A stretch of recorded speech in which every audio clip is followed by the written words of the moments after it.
안녕하세요. 아동청소년 심리치료사로 일하고 있는 이임숙입니다. 자, 이번 시간은요, 우리 청소년기 아이의 건강한 자아 정체성과 진로를 어떻게 찾아갈까 하는 이야기를 한번 나눠보겠습니다. 자, 청소년기의 심리적 발달 가업이 자아 정체성 찾기예요. 이 자아 정체성은 뭐예요? 난 어떤 사람이다 라는 개념이 정말로 정리가 되어지는 시점이에요. 자, 한번 생각해 볼까요? 우리 자신은 어떤 사람이에요? 나 자신은 어떤 사람인가요? 뭐 되게 추상적이고 되게 철학적인 걸 말씀드리는 건 아니에요. 소소한 일상의 모습에서부터 뭔가 나의 생각 있잖아요. 예를 들면은 난 잘 웃는 사람이야. 난 좀 스트레스를 받아도 잘 소화시키는 사람이야. 난 좀 미루긴 하지만 그래도 오늘 숙제는 오늘 꼭 끝내는 사람이야. 나는 친구 이야기를 잘 들어주는 사람이야. 네, 난 친구랑 놀 때 내가 싫은 것도 좀 잘 조절하는 사람이야. 그래도 꼭 필요할 때는 내 의견을 잘 말하는 사람이야. 자, 어떤가요? 네, 우리 아이들은 청소년기에 이렇게 좀 긍정적이고 뭔가 생산적, 건설적, 좀 발전적인 힘을 가진 나라는 사람을 묘사하는 말들을 많이 만들어내고 정리를 해야 되는 시기예요. 자, 그런데 안타깝게도 많은 아이들이 나를 굉장히 부정적으로 생각해요. 난 뭘 제대로 하는 게 하나도 없어요. 난 해봤자 안 돼요. 날 좋아해주는 사람도 없어요. 이렇게 되게 암울하고 부정적인 말로 자신을 묘사하는 아이들이 있습니다, 꽤. 그러면 이 아이는 건강한 자아 정체성을 형성해야 되는 이 시기에 혼란이에요. 역할 혼란. 난 누구지? 뭐지? 내가 뭘 할 수 있지? 나라는 존재가 뭐 있을 존재 가치가 있나? 쓸모없는 존재 아닌가? 이렇게 부정적으로 자기를 생각하기 시작하면 정말로 마음이 괴롭지 않을까요? 네. 그래서 사실은요, 근데 이제 우리가 아셔야 돼요. 우리는 우리 아이가 자신감이 있기를 바랐고, 자존감이 높기를 바래서 우리 아이가 자신감이 부족할 때, 야, 자신감 가져! 야, 너 이렇게 너 자신을 합찮게 생각하니 자존감을 좀 높여. 근데 안타깝게도 자신감, 자존감들은 우리가 높이라고 해서 높아지는 게 아니라는 거죠. 오히려 뭘로 형성되는 줄 아십니까? 부모님이 유아기 적부터 아이에게 자주 들려준 말이 곧 자아 정체감이 됩니다. 그래서 야, 너는 집중 되게 잘하는구나 라는 말을 자주 들었으면 난 집중 잘하는 사람이에요 라고 생각하고 실제 내가 그렇게 나를 믿고 있기 때문에 실제 그 행동도 나타납니다. 나는 잘 도와주는 사람이에요 라고 하면은 뭐예요? 난 도와주면서 되게 기쁨을 느낄 수 있는 사람이죠. 자, 그런데 너는 네 할 일도 못하고 오지랖 넓게 왜 남의 일을 자꾸 참견이야? 그럼 뭐예요? 나는 내 할 일 못하는 사람, 쓸데없이 남의 일을 참견하는 사람, 이라는 부정적인 자아 개념이 만들어져 버린다라는 거예요. 네. 그래서 우리 아이가 지금 이 시기에 건강한 자아 정체감을 가지려면 자신감도 좀 형성이 되어 있어야 되고 자존감도 높아야지 나에 대해서 건강한 말로 묘사할 수 있잖아요. 근데 만일에 부모님이 옛날에 잔소리를 너무 많이 했고 아이의 문제를 너무 많이 지적했었던 기억이 좀 나신다면 지금부터라도 바꾸셔야 돼요. 완전히 180도 바꾸셔야 돼요.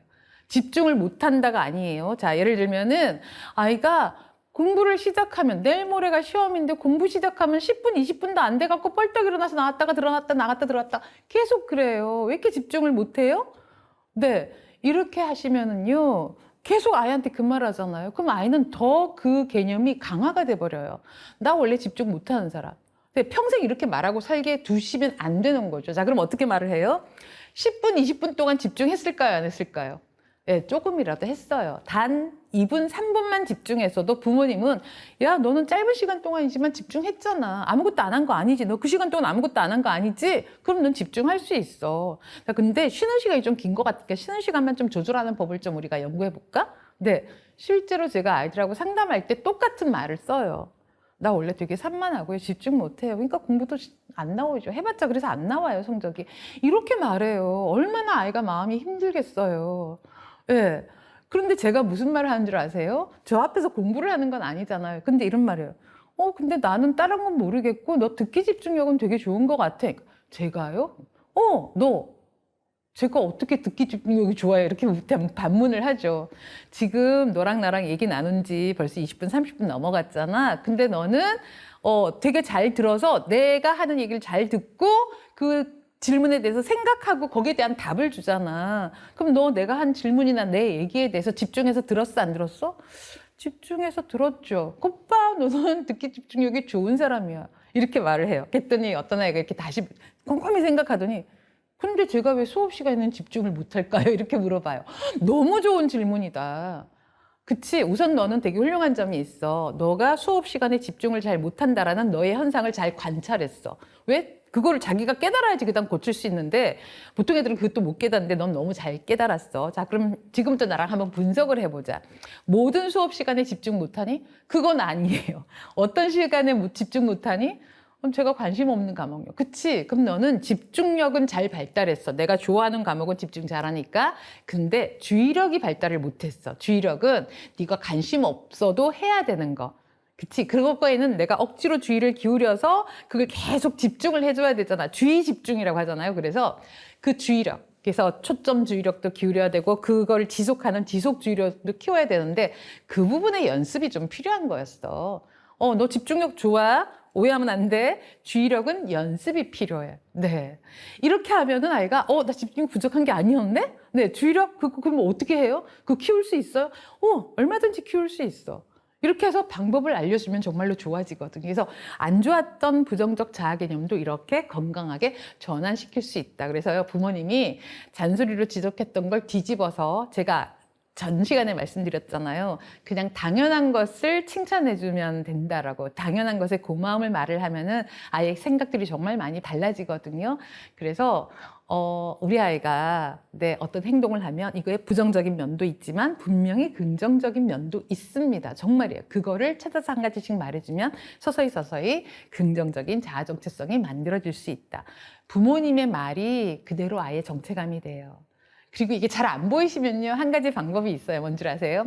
내 눈엔 잘 안 보여. 양면성이 있다고 그랬는데 나는 전부 다 단점밖에 안 보여 하시잖아요. 그러면은 예를 들어서 시간 약속을 잘 안 지킨다 그랬어요. 뭐 5시까지만 게임하고 들어가서 숙제를 하기로 했는데 애가 5시간 넘어가는데도 잘 안 지켰잖아요. 근데 이 아이 마음은 어떨까요? 나 5시인데, 그만하고 들어가야 된다는 생각을 좀 하고 있잖아요. 그쵸? 그러면은 내 눈에는 안 보였어요. 그럼 뭐라고 말해주면 좋을까요? 야, 너 지금 5시 넘어가고 있어서 초조해지고 있지? 이렇게 하시면 돼요. 마음만 읽어주셔도요. 맞아. 나 초조해졌어. 그럼 어떻게 해요? 초조해질 바에야 그냥 멈추고 들어가는 게 낫겠죠. 그래서 부모님이 바라는 모습이 있다 치고 말씀해 주세요. 네. 너 지금 시간 약속 지키려는데 애는 쓰고 있는데 잘 안 되는 거지. 행동이 잘 안 되는 거지. 애쓰는 건 맞잖아요. 그렇죠? 그거를 너 시간 약속 지키려고 애쓰고 있는 거 엄마가 알아. 이렇게만 말해주면요. 쉽게 끝나고. 제가 상담실에서 어떻게 활용하냐면요. 아이들이 막 그 로비에 저를 기다리고 있다가 막 게임을 해요, 핸드폰으로. 근데 시작한 걸 끝을 못 내잖아요. 제가 이제 들으라고 해도.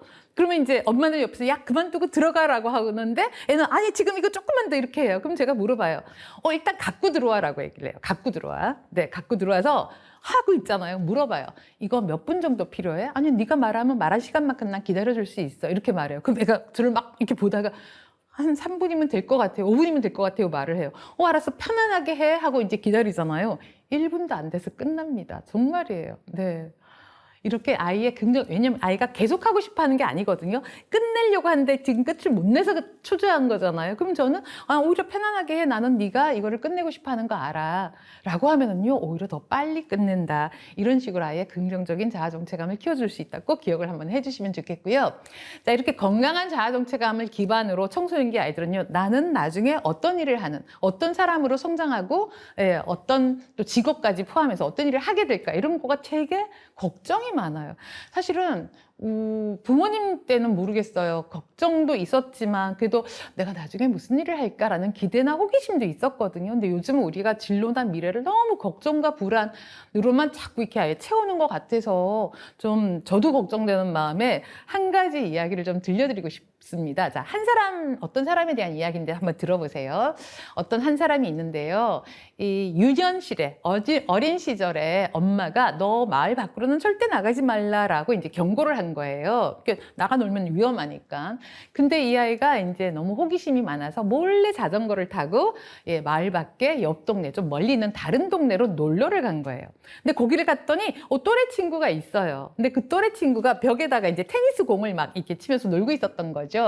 그러면서 그 친구가 말을 걸더래요. 너 테니스 칠 줄 알아? 근데 얘는 몰랐거든요. 그래서 얘가 난 못하는데 너가 가르쳐주면 나도 한번 해볼게 라고 말을 해서 그 친구한테 테니스를 배우기 시작합니다. 가끔 엄마 몰래 옆 동네로 가서 그 친구한테 이제 테니스를 배우기 시작했고, 이제 중간에 청소년기에는 테니스를 정말로 취미생활로 하면서 대학 갈 때까지도 테니스를 계속 취미로 하고 있었어요. 자, 그리고 이 친구가 대학을 갔습니다. 자, 1학년은 자유학부제예요. 그러니까 자유학부제는 전공 안 정하고 들어가서 2학년 올라갈 때 전공을 정하는 거잖아요. 근데 2학년 올라갈 때가 이제 1학년 끝날 때가 다 됐는데도 자기가 어떤 전공을 해야 될지 고민만 하고 선택을 못 하는 거예요. 그러다가 이제 마지막 경고장을 받습니다. 오늘 오후 5시까지 과를 결정하지 않으면 한 해가 유급된다라는 경고장을 받은 거예요. 경고장을 받아서 아무거나 써놓을 수가 없잖아요. 그래서 막 고민하다가 에이 모르겠다 테니스나 치러 가자 하고 이제 테니스를 치러 갔다가 이제 테니스 코치님한테 내 고민을 얘기를 해요. 아, 나 지금 유급되게 생겼다고. 근데 뭘 써야 될지 모르겠다고 이제 그냥 말씀드렸는데 코치님이 아유, 뭐 대학 전공하면 심리학이 최고지 라고 그냥 툭 한마디 던져준 거래요. 그치? 그래서 아, 그래요? 하고 그냥 썼어요. 심리학이라고. 정말로 생각지도 않았던 심리학을 전공을 했습니다. 자, 이분이 누구 이야기냐면요. 존 크롬볼츠라는 교수님, 심리학 교수님 이야기인데요. 이분은 진로 상담 분야의 최고의 권위자로 알려져 있고요. 상담계에 살아있는 전설에 선정되셨어요. 와, 누가 이런 칭호를 받을 수 있을까요? 자, 근데 저는 이분 이론을 제가 책을 보면서 저도 똑같은 느낌을 좀 받았거든요. 왜냐하면 이분은 되게 현실적이고 실현 가능한 진로 상담을 강조하는데요.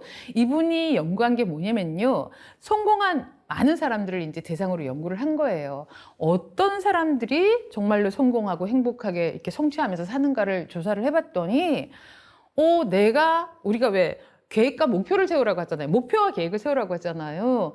근데 목표를 항상 세우고 뭔가를 해야지 더 동기가 생긴다라고 우리가 이제 고정관념은 그렇게 알고 있는데 이분은 전혀 다른 걸 강조합니다.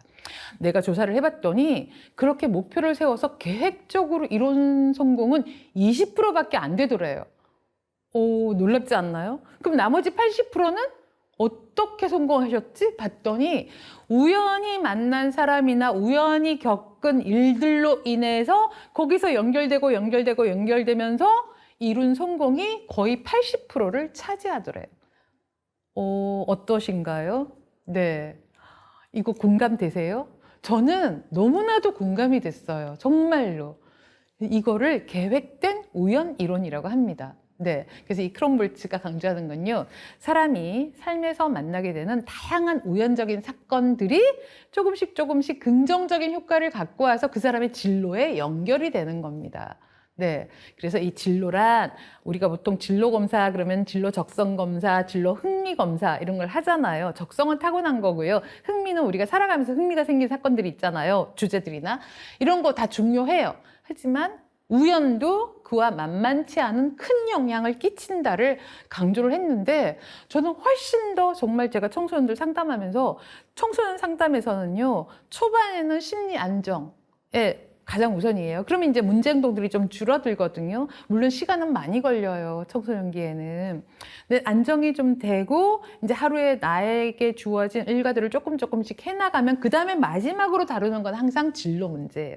왜? 이제 나의 삶의 방향성을 좀 잡아야지 더 동기를 가지고 의욕을 가지고 하루하루를 알차게 살아갈 수 있잖아요.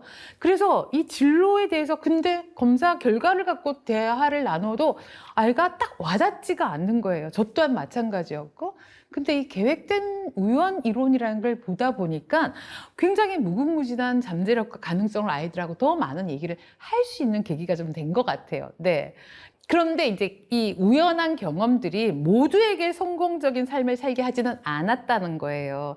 이 우연한 경험에서 뭔가 성공으로 연결될 수 있는 사람의 특성이 있었는데 이게 5가지입니다.